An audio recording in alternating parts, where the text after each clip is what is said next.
I was honored to hear that Representative Chenevierre was going to be visiting Great Hearts Harveston campus during Freedom Week.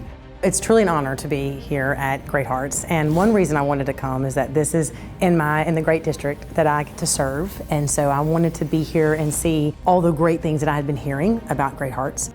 And I do think it's incredibly important in a week like this for young people to understand the foundations of our country as it pertains to the framework of the Constitution. One of the things that I noticed in her presentation to the sixth graders was that she helped make the United States Constitution come alive to them. But I will tell you this, is that I really love the Constitution. I love this country, and I read the Declaration of Independence probably every 4th of July. My husband's like, how many times are we going to do this? I said, all the time.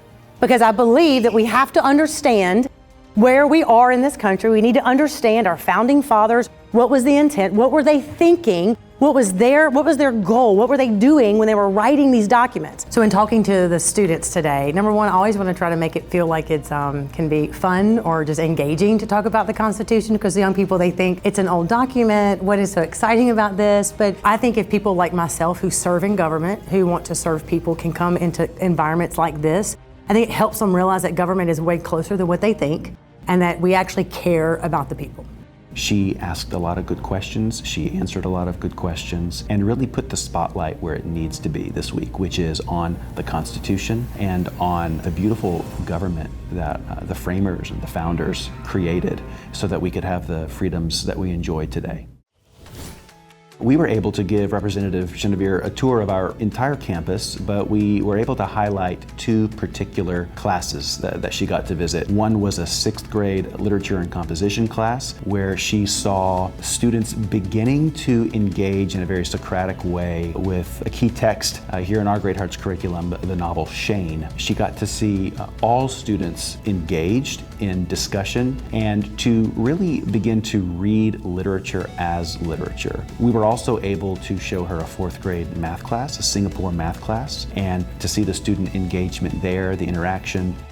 One thing I noticed is that they were so attentive. The 6th graders were so quiet. They asked some of the greatest questions. Some of their questions were even more intense than some of the committee meetings that I have at the Capitol. I never mentioned this, but even prior to knowing that Great Hearts was opening, I went to the website and I looked at the book list. And I will just tell you, as a legislator and also as a mom of kids, to have an environment where so many of the books I think are forgotten, they're not forgotten here. That is something that I was very impressed with. And so I kind of had a little, I guess you would say, bit of a precursor of what I was looking for when I got here. And I did see a lot of that, from the paintings on the wall to book lists to the engagement in the classroom. So for me, it was exactly kind of what I had been hearing about when I got here today.